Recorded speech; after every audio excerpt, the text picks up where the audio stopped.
Yo no sabía qué hacer en Guadalajara y solamente por hacer algo. Estaba yo estudiando la carrera de Derecho y había terminado el primer año muy brillantemente porque a mí siempre me gustaron los libros, siempre me gustó el estudio. Y en las vacaciones un compañero del primer año de Derecho que trabajaba en un periódico en el Occidental me dijo que por qué no que era un periódico recién fundado y pagaban a 20 pesos la colaboración. Pues era una manera de tener algún dinero en el bolsillo, una o dos colaboraciones. No, en fin, una colaboración. Había un pago de dinero. Y me dijo, y además vas a conocer a un tipo muy curioso que trabaja allí en el departamento de distribución, que es Juan José Arreola. Y pues sí, me lo presentó. ¿Y qué pasó? Pues que quedé seducido inmediatamente. Inmediatamente quedé seducido. Porque vi el camino que yo no veía porque iba yo así, ¿verdad? El entusiasmo, de nuevo el entusiasmo. Y de nuevo el contagio, ¿verdad? Yo no sabía ni quién era Proust, ni quién era Freud, por ejemplo, ¿verdad? Todo eso él lo sabía. Digamos, yo a los 20 años era primero un despistado, un imbécil en cuestión de información literaria, de lectura, y además muy despistado. Y entonces de pronto el destino me puso en contacto con este fenómeno que cambió el curso de mi vida. Él y yo hicimos una revista literaria, jugamos a que hacíamos una revista literaria, que ahora ha resultado que tiene importancia en la historia cultural. En la fuente del Rosel, lava la niña y el doncel, lava la niña y el doncel. En la fuente del Rosel, en la fuente del Rosel, lava la niña y el doncel, lava la niña y el doncel, lava la niña y el doncel. Conocí a Antonio cuando andaba de novio con Margit Frank en casa de unos amigos y bueno, nos caímos bastante bien y en cierto momento yo iba a casi todos los sábados a casa de Antonio y Margit a leer obras corales y después de cierto tiempo también comenzamos a tocar a cuatro manos. Antonio era muy buen lector, había estudiado piano, en el seminario sí, estudió piano, órgano, etc. Y le gustaba mucho leer música, siempre después de la comida se sentaba al piano a leer obras, sobre todo barrocas. Margit y Antonio en cierto momento formaron un grupo para cantar canciones renacentistas principalmente, pero Antonio y yo nada más tocábamos piano a cuatro manos, que para mí fue muy importante porque yo nunca fui pianista, pero me gustaba tocar el piano y con las sesiones con Antonio de piano a cuatro manos fue como un aprendizaje también. Para mí la poesía entra por el oído y es un oído musical.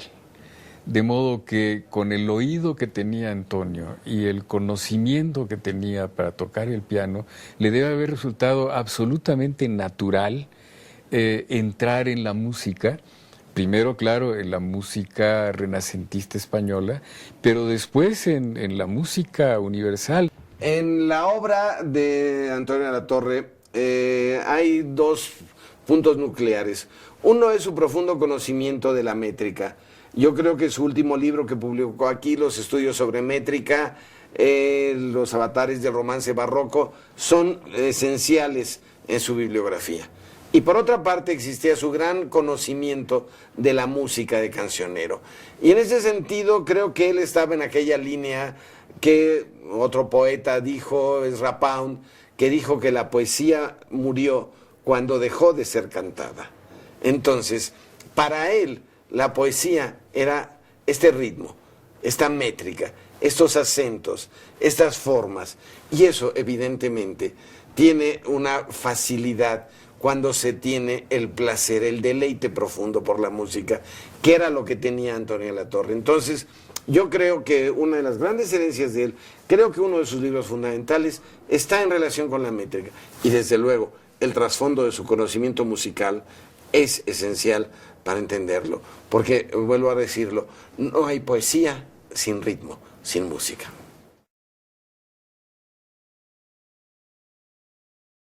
Detente, sombra de mi bien esquivo, imagen del hechizo que más quiero, bella ilusión por quien alegre muero, dulce ficción por quien penosa vivo.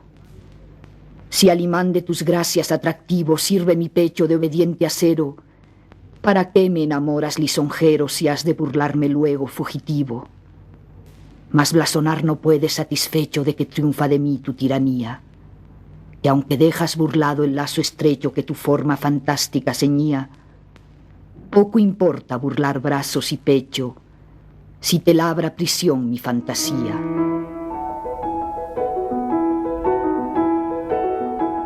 Yo le pregunté esto y poco antes de morir. Le pregunté, bueno, profe, ¿por qué tanto tiempo pasó sin estudiar usted a Sor Juana? Su primer artículo sobre Sor Juana es del 67, en una revista que se llamaba El Reguilete. Y nunca más volvió a escribir otra cosa sobre Sor Juana, sino hasta 1980. Entonces yo le pregunté, oiga, profe, ¿por qué la dejó tan, qué mala cara vio? ¿Por qué no le gustó? Me dice, no, es que tenía prejuicios. Tenía prejuicios en el sentido que todo el mundo hablaba de Sor Juana que por mexicana, la poeta mexicana, la cosa nacionalista, a él le desagradaba mucho. Entonces, luego me di cuenta que había sido tonto alejarme de ella porque había que incorporarla como, él lo decía, broche de oro del barroco hispánico. No como mexicana, no por novohispana, no por mujer, no, por broche de oro. Y fue cuando él empezó con toda seriedad, la verdad, a estudiar a Sor Juana. Vamos, ya se había estudiado bien, lo había estudiado bien Méndez Plancarte, con mucha cortapisa ideológica, pero bueno, bien. Después se puso de moda y vino una andanada de hablar de Sor Juana por lesbiana, por feminista, por nacionalista, por mexicana, por todo menos por sus versos, que finalmente por eso sabemos que existe. Pero a la Torre la tomó como parte de la poesía del siglo de oro de manera muy natural, como hablar de Góngora, de López, se habla de Sor Juana y punto. Yo siento que él se identificó con Sor Juana. Es decir, en varios de sus artículos él menciona insistentemente que los estudiosos de Sor Juana han decidido hermosear la biografía de Sor Juana. Entonces dicen que cuando vino a la Nueva España y entró a la Nueva España, a la capital de Amecameca, entró como dama de compañía de la virreina. Y dice a la Torre, ¿por qué el eufemismo? No podía ser dama de compañía, porque era pobre y bastarda. Era criada. ¿Por qué no le dicen por su nombre? ¿Por qué lo hermosean? ¿Qué más hermoso venir desde abajo y llegar tan arriba? Y eso es algo que él también vivió en carne propia. Entonces yo creo que se identificó en ese aspecto. Y luego también el gran sueño de Sor Juana fue el conocimiento.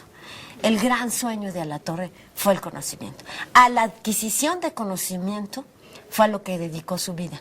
Entonces, yo creo que se identificaron la vida monástica, el profe estuvo en el seminario, etcétera, la inteligencia, la curiosidad universal, la antisolemnidad. Sor Juana era antisolemne. Yo creo que todo eso le provocó, sí, yo creo que sí se identificó con Sor Juana. Realmente podría decir que del 87 mínimamente a que murió, la pasión de su vida fue Sor Juana.